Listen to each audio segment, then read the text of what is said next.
Hello, mga followers. Luto tayo ng hotdog. Yan. Pananghalian namin yan kay mga anak ko walang hilig sa gulay. Ito hotdog para sa mga anak kong dalawang bunso kong lalaki at bunso kong babae. At ito naman ang sa akin. Magpapakbit ako. Halo o dilis na tuyo. Yan. Tatlong talong. Yan. May mangga pa pang dessert. Saka dahon ng saluyot, sitaw at sariwang sibuyas at okra na may sili at kunting luya. Ayan, at kamatis isang braso. Ihalo ko sa pakbit. Pakbit yan ngayon. Kulang lang ng ampalaya.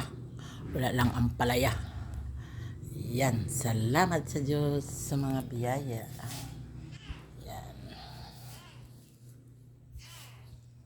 Pananghalian, yan ang ulam kong pakbet. Yung hotdog naman sa aking bunso't wala silang hilig sa gulay. Yan pang dessert.